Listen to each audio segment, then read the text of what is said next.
15,000 மக்கள் நைட்டோட நைட்டா இறந்து போயிருக்காங்க. நம்ம என்ன தப்பு பண்ண கூட அந்த மக்களுக்கு தெரியாது. எதனால நான் இறந்தோன்னு கூட அவங்களுக்கு தெரியாது. அதை பத்தி தான் இந்த வீடியோல பார்க்க போறோம். வீடியோக்குள்ள போறதுக்கு முன்னாடி ஷேடோஸ் மறக்காம சப்ஸ்கிரைப் பண்ணிக்கோங்க. இந்தியால பசுமை புரட்சி பண்ணிட்டு இருந்த காலம் அது. 1960 இந்தியால நிறைய பூச்சிக்கொல்லி மருந்து தேவைப்பட்டுச்சு விவசாயத்திற்காக.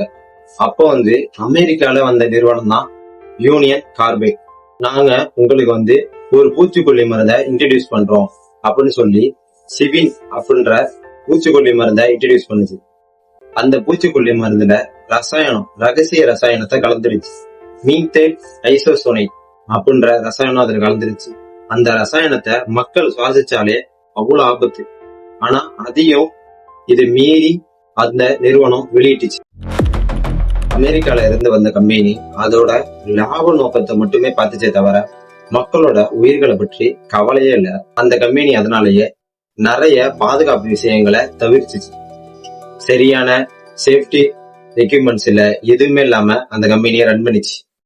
1981 ஒரு நபர் கசிவு ஏற்பட்டு அந்த இடத்திலே பரிதாபமா உயிரிழந்தார்.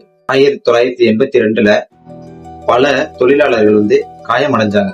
அதையும் கண்டுக்கல இந்த கம்பெனி. அதே மாதிரி பத்திரிகையாளர் ஒருத்தர் ராஜ்குமார் கேஸ்வானி அவர் தொடர்ந்து மக்களுக்கு எச்சரிக்கை கொடுத்துட்டே வந்தார் நியூஸ் பேப்பர் மூலியமா. அதையும் இந்த கம்பெனிகளும் அதிகாரிகளும் கண்டுக்கவே இல்லை. இவரை அப்படியே புறக்கணிச்சிட்டாங்க. இதை பத்தி மக்களுக்கு தெரியாமலே போயிட்டு.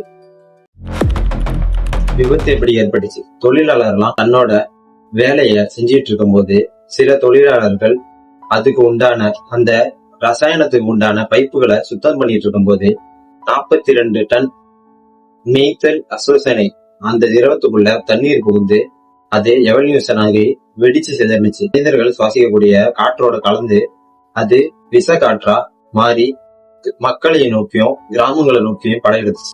மக்களை காப்பாத்துறாங்களா இல்லையா? நைட்டு மக்கள் நிம்மதியா தூங்கிட்டு இருக்கும் போது இரவு 1 மணி போல அந்த காற்று பரவ ஆரம்பிச்சு. நிறைய மக்கள் எந்திரிச்சப்ப தன்னோட கண்கள்ல எரிச்சலை கண்டாங்க. அதை பார்த்துட்டு நிறைய மக்களுக்கு எச்சரிக்கை கொடுக்கறதுக்குள்ளயும் அந்த இடத்துல மயங்கி விழுந்து நிறைய மக்கள் இறந்து போனாங்க.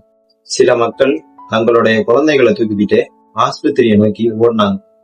அந்த இடத்துல போய் ட்ரீட்மெண்ட் எடுக்க போனப்ப கூட டாக்டர்ஸால இது என்ன மருந்து, எதனால இப்படி ஆணிச்சு, என்ன கலந்துருக்காங்கன்னு கூட ஒண்ணுமே தெரியல. அந்த கம்பெனி இந்த விஷயத்த முற்றிலும் மூடி மறைச்சிருச்சு. இந்த மாதிரி நாங்க ஒரு ரசாயனத்தை கலந்துருக்கோம் அப்படின்ற ஒரு விஷயமே யாருக்குமே தெரியாம வச்சுக்கிட்டு. அதனாலேயே கிட்டத்தட்ட 3787 பேர் இறந்து போனாங்கன்னு ரெக்கார்ட் சொல்லுது.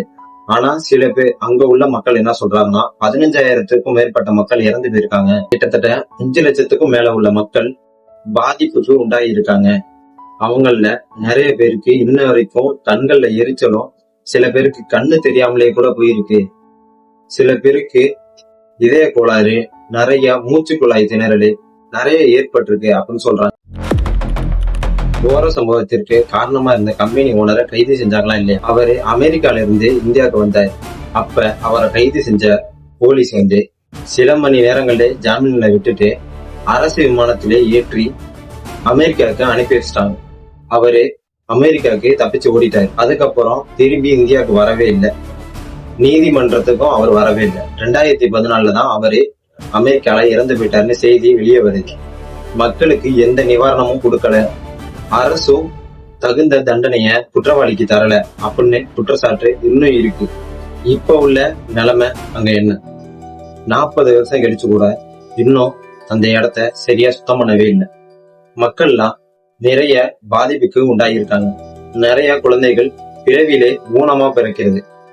அத பத்தி யாருக்குமே அங்க கவலை இல்லாம இருக்கு. அதே மாதிரி அங்க இறந்த மக்களுக்கு சரியான நிவாரணமும் சரியான ஒத்துழைப்பும் இந்த அரசாங்கம் தரல. இத அரசாங்கத்தோட ஒரு அலட்சியமா இருக்கு இந்த போபால்ல நடந்த விஷவாயு கொடூரம். சில கார்ப்பரேட் கம்பெனியோட கொடூரம் தான் இந்த சம்பவத்திற்கு காரணம். அடுத்த வீடியோல பார்க்கலாம்.